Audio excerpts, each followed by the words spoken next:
Así que me dispongo a dar paso a la siguiente mesa, pero me voy a asegurar, gracias por esa petición de silencio, me voy a asegurar de que ya los últimos se vayan acabando de sentar. Venga, va, yo creo que sí. Les decía, la energía.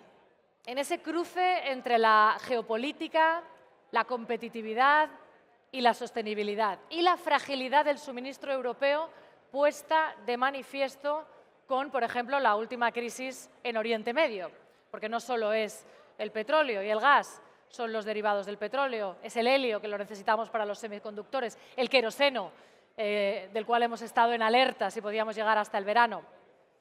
La transición hacia las renovables, ya nadie lo discute, pero efectivamente supone un desafío llevarla a cabo con la velocidad necesaria, con los costes que implica, y todo eso lo vamos a llevar hacia el debate. La mesa se llama, y ahora sí la voy a anunciar, Seguridad energética, competitividad y soberanía. ¿Qué modelo necesita Europa? Y ahora sí, si están preparados, y por allí, por favor, se sientan los últimos que faltan y toman asiento, porque quiero dar paso a unas voces que son en estos momentos las más relevantes para entender la situación de España y de Europa. Voces que quiero presentar con el máximo de silencio y atención y escucha y concentración en este momento. Así que ahora sí, muchísimas gracias. Con todos ustedes, Antonio Brufao, presidente de Repsol, Francisco Reynés, presidente de Naturgy, con la moderación de Carmina Ganyet, vicepresidenta del Cercle d'Economia. Un fuerte aplauso para ellos.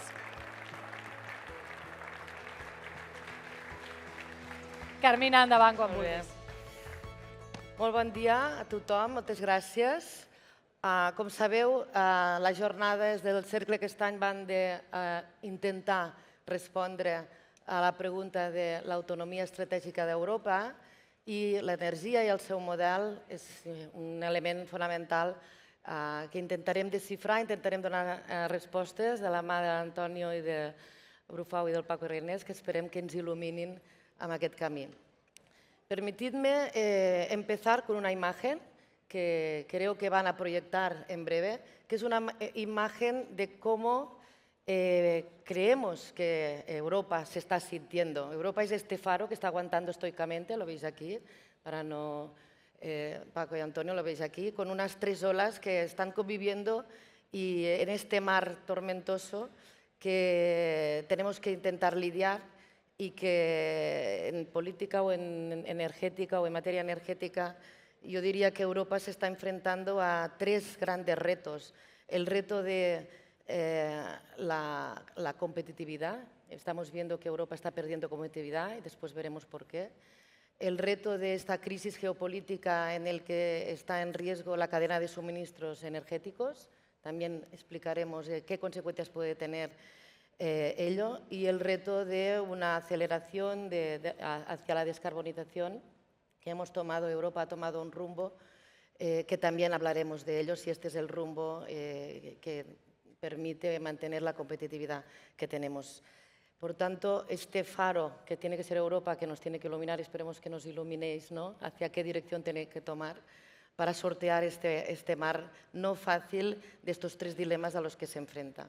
Y vamos a empezar, hemos hablado de la crisis energética en estos momentos, el shock de Hormuz, hemos hablado de competitividad y hemos hablado también del modelo. Vamos a empezar por lo más inminente, que es el choque de Hormuz.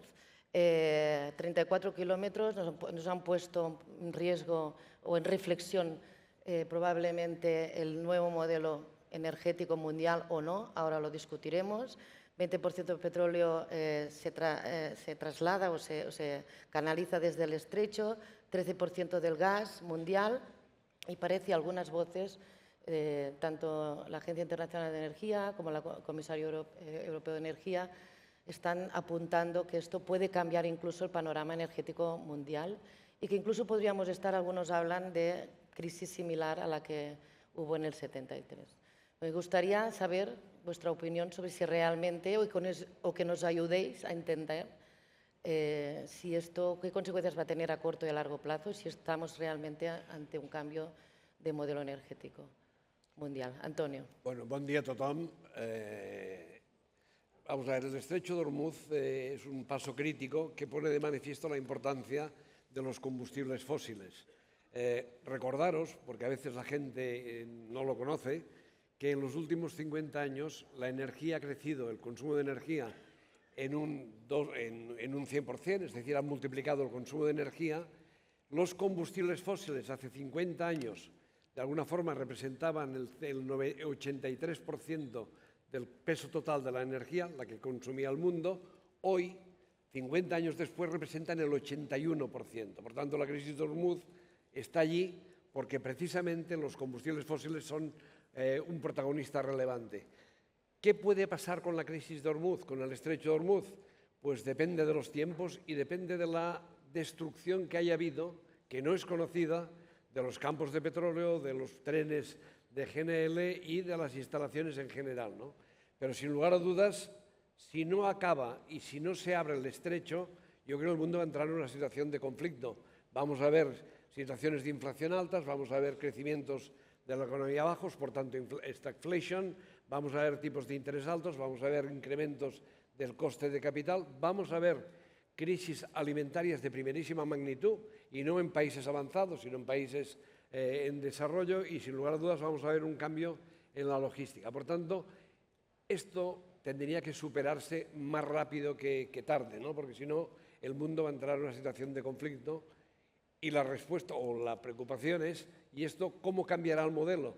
En mi opinión, el modelo no va a cambiar, porque teóricamente, si en 50 años no hemos sido capaces de cambiar la matriz energética, en los próximos 50 tampoco cambiará. Por más, y seguramente hablaremos de esto, que en voces europeas se hable de la electrificación como la solución. No va a ser la solución en el medio plazo, al muy largo plazo seguramente sí, en el medio no. Pero estamos ante un riesgo físico, de suministro físico. Ahora hablaremos de España, pero ¿crees que estamos ante un potencial riesgo de suministro físico? En el corto plazo se ha actuado bastante ágilmente, ¿no? Porque hemos cambiado flujos, los flujos que pasaban por el estrecho ahora van al Mar Rojo, etcétera, etcétera, ¿no? En los sistemas de productos, cuando ha habido un defecto de productos, pues también los sistemas de refino han sido capaces de replantear sus unidades de producción y, por ejemplo, el queroseno, que era un producto que salía del Golfo y venía a Europa, pues de alguna forma las refinerías españolas en particular y nuestras refinerías, por las inversiones hechas, pues de alguna forma hemos podido girar este tema. ¿Puede durar mucho esto? No, porque teóricamente se han quitado del mercado pues aproximadamente, poner números redondos, 10 millones de barriles al día, y esto consume muchas reservas estratégicas y esto tiene que acabar. Por tanto, en algún momento, si no se soluciona, sí puede haber problemas de aprovisionamiento. Esperemos que se solucione. Paco, en España vosotros tenéis una posición, ¿no?, de suministro de gas en España. Ha cambiado, en teoría, seguramente el Hormuz no está afectando, salvo al precio. ¿Cómo ves la situación para España, tanto de suministro físico y también de competitividad de precio, que luego lo hablaremos? Bueno, gracias, buen día, gracias, Carmina. A ver, el suministro de gas a España hoy está soportado por 3 proveedores. 2 de ellos transportan el gas en forma licuada y un tercero en forma gaseada, es decir, a través de un gasoducto, el tubo que une España con Argelia, que es el Medgas. Nosotros, junto con Sonatrach, somos propietarios de ese tubo.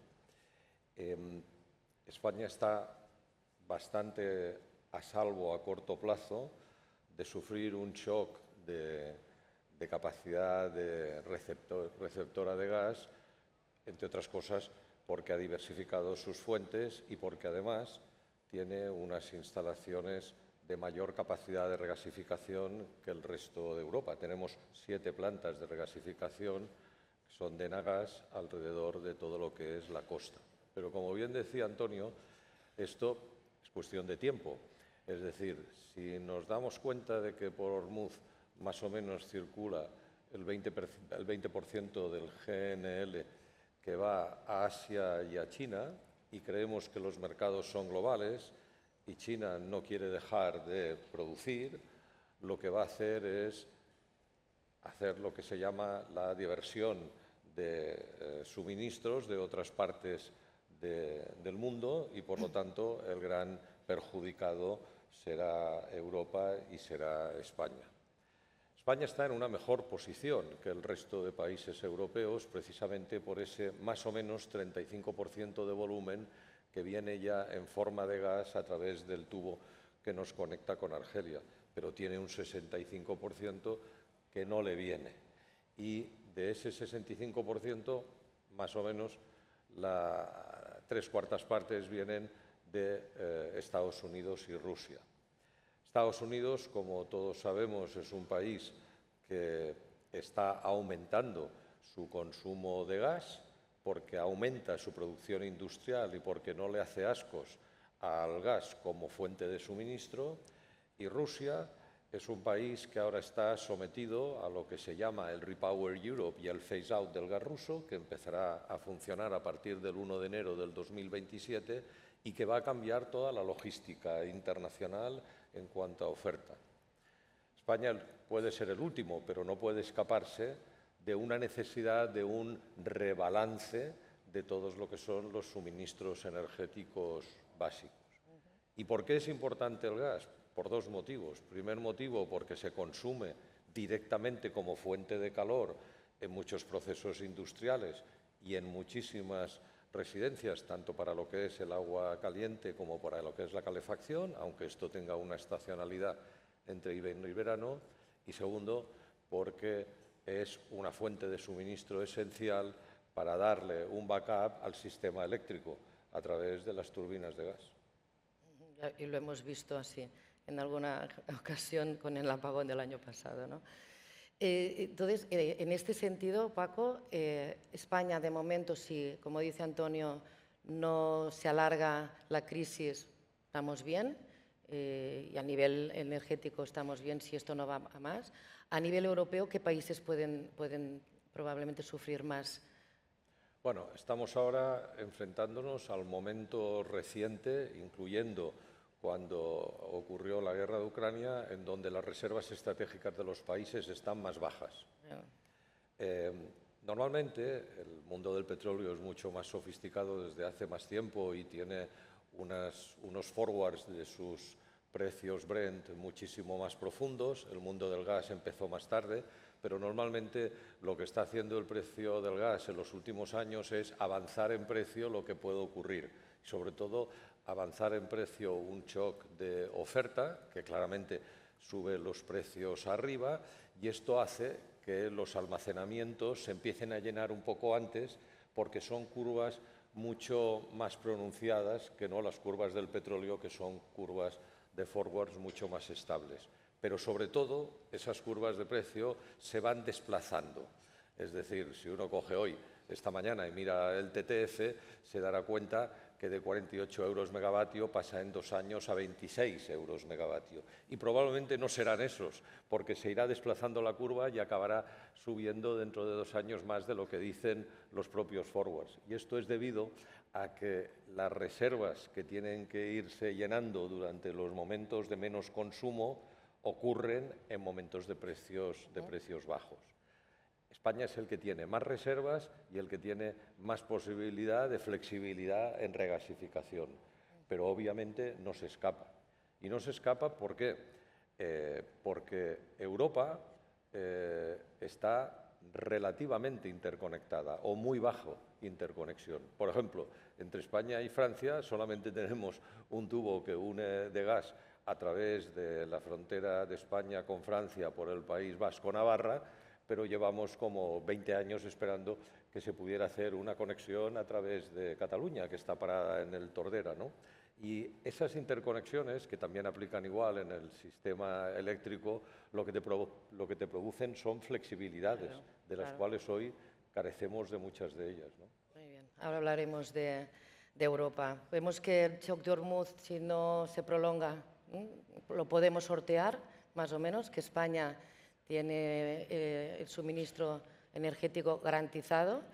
Y pasaremos a otra de las oleadas en las que se enfrenta Europa en estos momentos, que es que quizás la crisis de Hormuz ha acelerado, que es una falta de competitividad. Estamos viendo que Europa pues, paga, nos proyectarán ahora un poco la imagen de esta falta de competitividad de Europa, pero Europa está pagando una energía más cara que Estados Unidos y que China. Se está produciendo un proceso de desindustrialización también de algunas industrias alemanas, algunas industrias de automoción, claves también para nuestro país. Y nos preguntamos si esto es el modelo, Hormuz lo ha acelerado, por qué o si el modelo europeo puede ser un factor de competitividad que todavía no estamos viendo. Antonio, siempre hablas, ¿no?, de lo que es la neutralidad tecnológica. ¿Qué estamos haciendo mal? ¿O realmente esto es transitorio o no? No, esto no es transitorio. Yo creo que estamos haciendo cosas que el resto del planeta, los que compiten con nosotros, digamos Estados Unidos y China, no hacen. Es decir, Europa ha basado toda su estrategia energética al margen de la estrategia industrial, y esto es una auténtica, en mi opinión, barbaridad. ¿Y por qué lo ha hecho así? Porque del vértice energético, que hay tres conceptos que tienes que cumplir: sostenibilidad, accesibilidad, es decir, seguridad de suministro, y costes, solo ha enfatizado el tema de la sostenibilidad. Desde París, toda la regulación europea se ha basado en como objetivo descarbonizar la economía. Y esto que ha llevado a costes energéticos altos, a falta de seguridad de suministro, la prueba de Hormuz aquí la tenemos, y por tanto, en lugar de proteger a la industria, lo que ha hecho la industria ha sido desplazarse hacia China. Si lo vemos entre las tres grandes regiones, Europa, sostenibilidad, con objetivo de reducir emisiones. Hoy Europa tiene en el total de emisiones al planeta, no llega al 6%. Es irrelevante. Evidentemente es irrelevante en emisiones y lamentablemente creo que también es irrelevante en la economía, porque cada vez pesa menos, ¿no? Pero cuando lo comparamos con los dos otros países, Estados Unidos, con una capacidad, con una regulación incentivadora, motivadora de la industria y de la descarbonización, pues Estados Unidos incrementa su peso en el planeta, su mayor relevancia en el planeta, y al mismo tiempo, a pesar de que el señor Trump dijo que abandonaba París, ha reducido emisiones, tanto en nivel absoluto como en nivel per cápita. Con lo cual, es de admirar una política en donde se incentiva al empresario, se incentiva a la industria, al ciudadano, y no se le regula, se le incentiva. Y en cambio China, que parece que todo el mundo ha comprado un relato de un país verde, la realidad es que China está destruyendo el planeta. Las emisiones que hace China en el año 2024 es del 30% y creciendo. O sea, todo lo que de alguna forma este relato de que China es un país en donde propicia la energía verde, los productos verdes, etcétera, que luego compramos en Europa, lo está haciendo con carbón. China ha crecido en los últimos 20 años el 250% en consumo de carbón. Y esto es inadmisible. Y nosotros, europeos, somos colaboradores necesarios. ¿Por qué somos colaboradores necesarios de esta destrucción?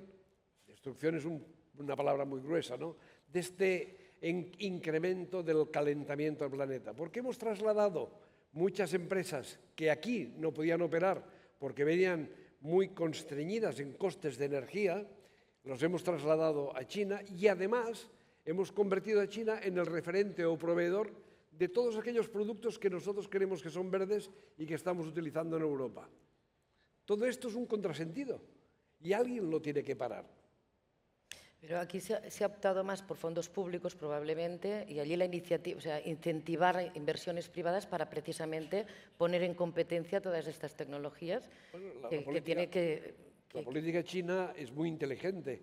La política china controla las materias primas que necesita el mundo para crecer en esta economía verde y no supedita en el futuro a una geopolítica china frente a Occidente, no a Estados Unidos, pero frente a Europa.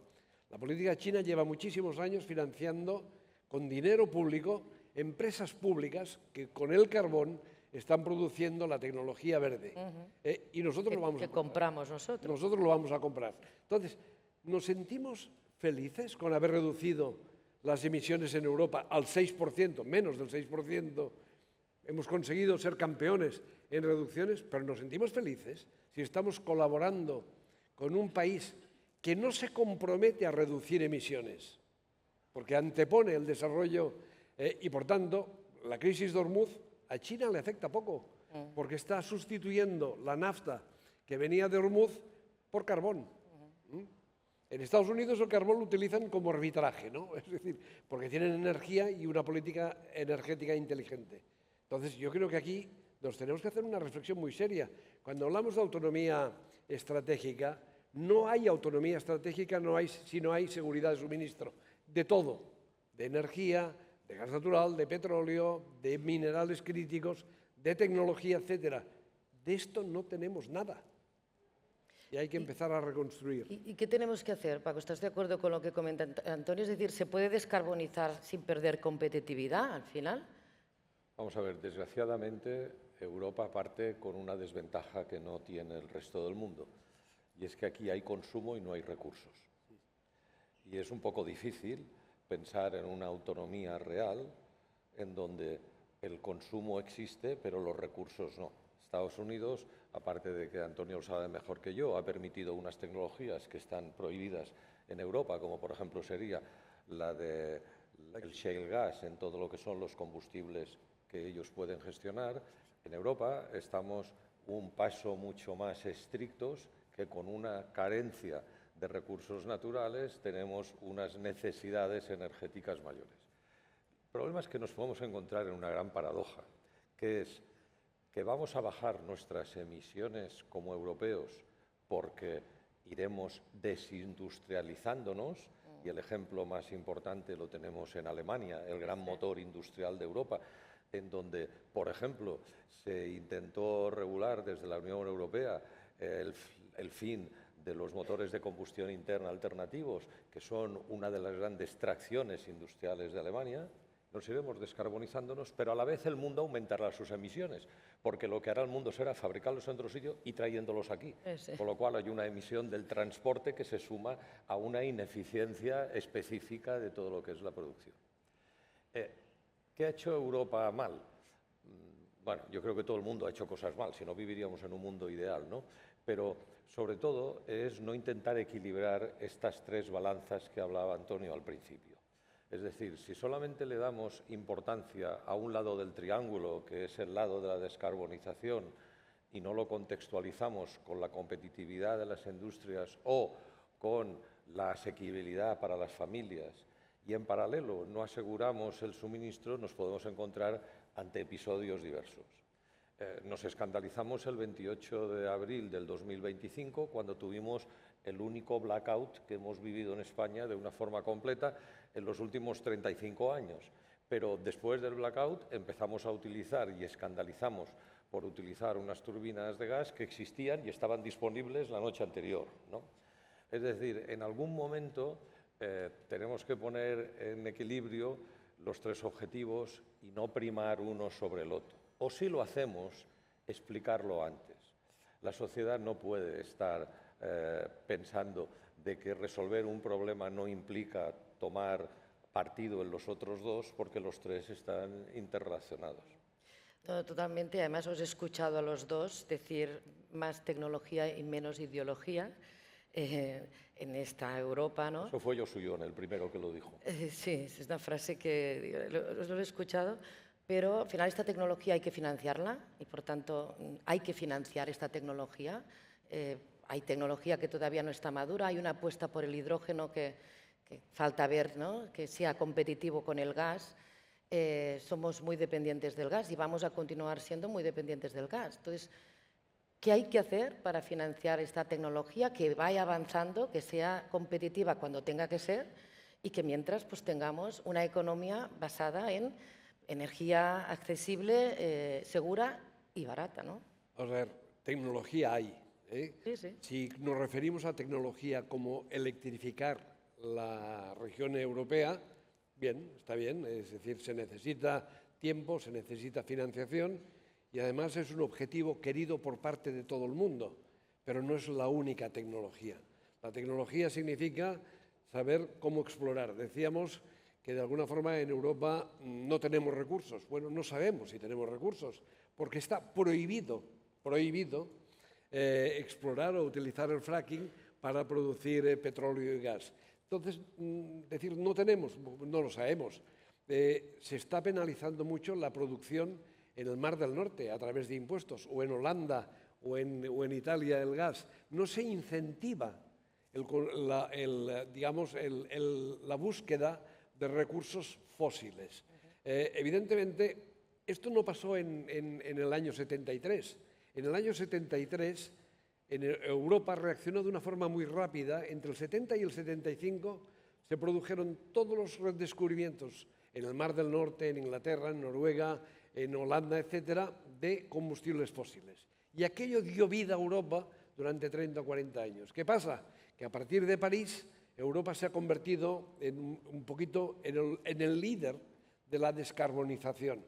Y para ser líder de la descarbonización, los demás te tienen que seguir, si no estás equivocado. Y nadie sigue, porque todo el mundo tiene sus objetivos. Evidentemente, tener un planeta mejor, pero cada uno a lo suyo, ¿no?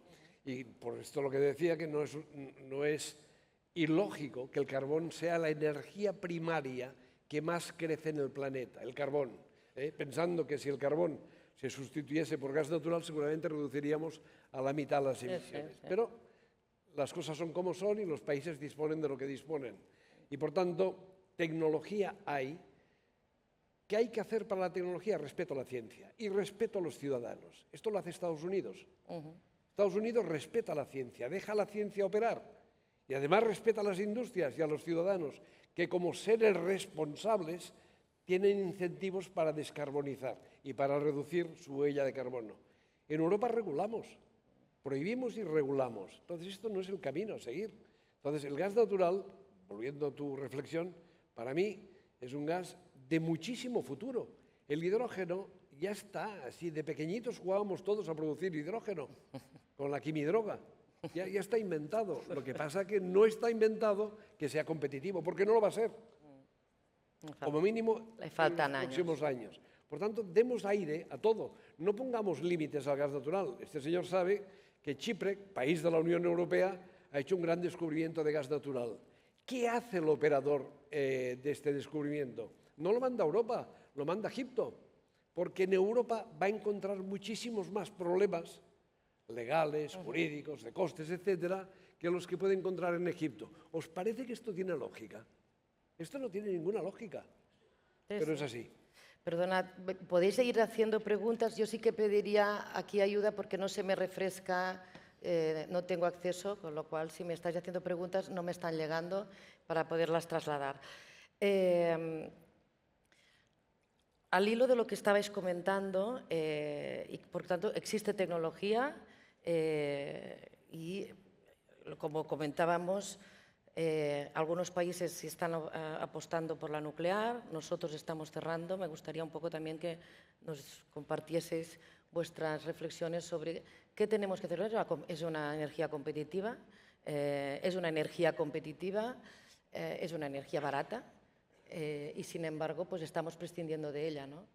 Mira, el debate sobre qué tecnologías se necesitan o no, yo creo que requiere un análisis previo. Y es lo que llamamos en el sector eléctrico un balance energético. Es decir, intentar ver cuál es la demanda prevista a largo plazo, cuáles son las instalaciones disponibles y ver si hay más oferta que demanda o más demanda que oferta. Por lo tanto, a mí cuando me dicen cuál es la posición de la energía nuclear, número uno, la energía nuclear hoy funciona en unas condiciones de mucha seguridad. Seguridad plena no se tiene en la vida para nada, ¿no? Pero de una absoluta seguridad dentro de los límites que define el Consejo Superior de Seguridad Nuclear. Pero por otro lado, lo que sí tenemos que pensar es si la evolución de la previsión de disponibilidad de oferta va en la velocidad que estaba previsto. Lo que está pasando, lo que ha pasado en los últimos tiempos, es que muchas de las inversiones que se habían previsto que se iban a hacer se han dejado de hacer, o bien por falta de rentabilidad, o bien por falta de seguridad jurídica, o bien por falta de seguridad regulatoria. Cuando hagamos ese balance y veamos cuál es la necesidad que de verdad existe en España en los próximos 20 años y cuáles son las capacidades de generación que tenemos instalados de verdad, nos daremos cuenta cuáles son las energías que hoy están disponibles, que sobran o no. Yo creo que lo que sí tenemos que hacer es hacer el análisis antes de tomar la decisión. Alemania tomó una decisión.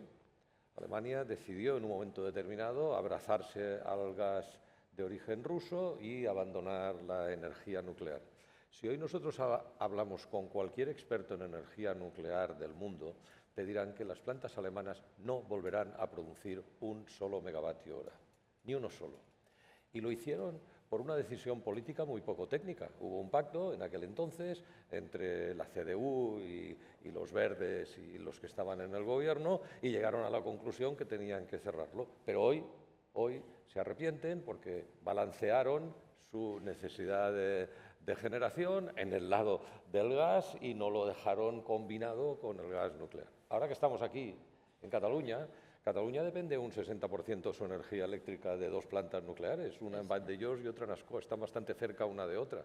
Entonces, se tiene que hacer un balance antes de tomar ninguna decisión y además un balance con visibilidad de largo plazo.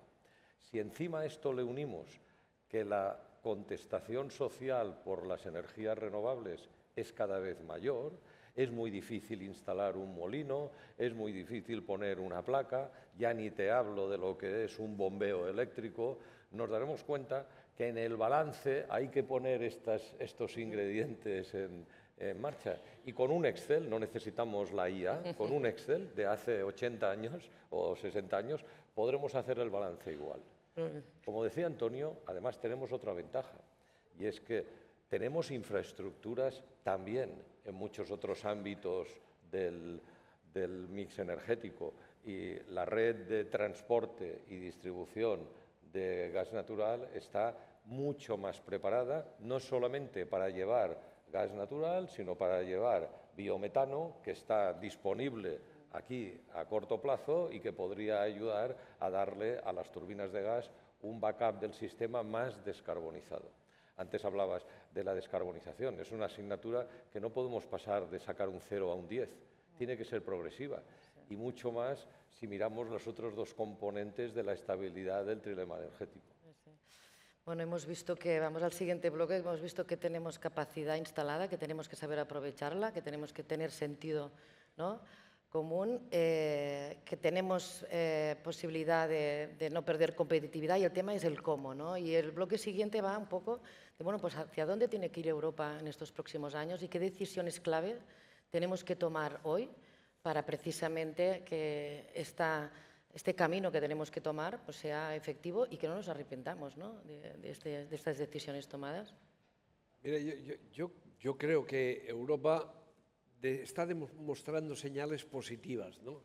El último reglamento, como le llamamos, de aceleración industrial, que de alguna forma está en el papel del círculo, me parece una buena señal. Primero, de reconocimiento del problema.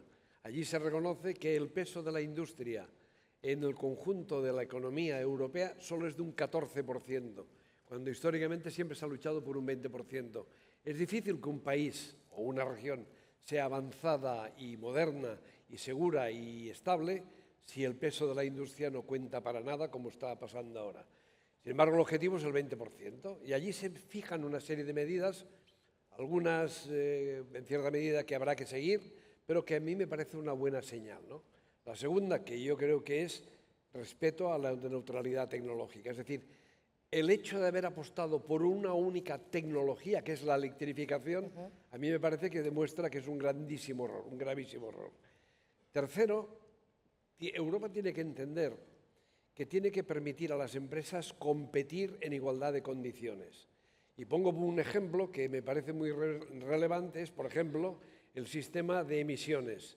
Europa, las industrias, cuando emiten CO2, tienen que pagar un importe por cada tonelada de CO2 emitido. En este caso, pues estamos hablando entre 70 y 100 euros por tonelada. Este es un sistema, aparte de que ya pagan una energía cara, encima hay un plus por la emisión. Este sistema, si estuviese aplicado a todo el mundo, pues dirías, bien. En China no existe, existe solo un 10% en determinados sectores.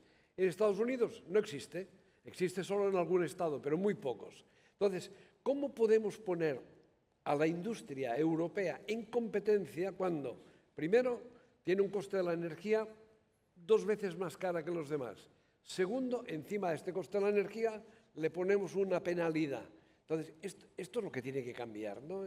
Tenemos que empezar a pensar de verdad en Europa en que la política energética y la política industrial forman parte de un todo. Total. Lo decía Draghi, de otra forma, pero lo decía Draghi. Porque si no, de alguna forma, dentro de 10 años, el peso de la industria en Europa continuará estando del orden del 13-14%. Sí, esta agonía lenta que nos decía Draghi, ¿no?, en su informe. Como tenemos que, voy acelerando porque tenemos que ser muy puntuales. Hay otro bloque que va un poco de esas decisiones que Europa no se puede permitir no tomar hoy. Esta es una imagen del Mar de Aral en Uzbekistán, una decisión que tomó el gobierno ruso, que este era el 4.º lago mayor de todo el mundo y hoy es un desierto después de 40 años de una mala decisión en su momento, ¿no? ¿Cuál es la decisión que Europa no se puede permitir tomar hoy para que no nos pase lo que le pasó al Mar de Aral, ¿no?, en Uzbekistán? Pues yo creo que Europa puede tomar la decisión que quiera, pero la tiene que explicar y no engañar. Es decir, cuando alguien en la vida, en su familia, en una empresa, en la política, toma una decisión, a nadie se le exige, y lo dice el Código de Comercio con aquello de actuar como un buen padre de familia, a nadie se le exige acertar, pero sí lo que se le exige es tomarla con un criterio y explicarlo. Lo que no podemos hacer es explicar las consecuencias que tiene la postura que estamos tomando. Lo decía antes Antonio, si la consecuencia es que queremos ir en una dirección que afecta muy poco al planeta en general, porque la Tierra sigue girando, y en cambio nos hace menos competitivos en todo lo que es nuestra industria, y esto puede acarrear pues una economía de más servicios, de menos capacitación y de menos peso industrial, pues tiene que saberlo. Lo que no puede ser es tomar decisiones sin pensar en las consecuencias y no explicar. Antes lo decía también Antonio, hay tecnologías suficientes hoy para empezar a pensar en resolver los problemas que tienen ciertas fuentes de suministro energético, pero a lo mejor aún no son competitivas y no estamos dispuestos a apostarlo todo al rojo o todo al negro sin saber qué tiempo y cuánto de la sociedad es capaz de absorber, ¿no? La energía, junto con la materia prima y el coste de la mano de obra, son los 3 factores más importantes en la cuenta de resultados de cualquier compañía industrial. Trabajar con cualquiera de ellos implica hacer o no hacer competitivo cualquier actividad, ¿no? Por lo tanto, ¿cómo va a afectar cualquiera de estas 3 partidas en las decisiones que toma Europa? Son muy relevantes. El problema es que hemos empezado regulando u obligando a veces, no regulando, obligando a veces en tomar decisiones que afectan en la partida del coste energético, y ya lo hemos visto, divergemos totalmente de los costes de otros países y después, en cambio, queremos ser competitivos en exportación o queremos ser competitivos incluso dentro de nuestros propios mercados, en donde recibimos importaciones que están desplazando lo que es la oferta interna, ¿no? Yo lo que le pido a los reguladores europeos es que expliquen por qué toman las decisiones y que los ciudadanos sepan las consecuencias que tienen, ¿no?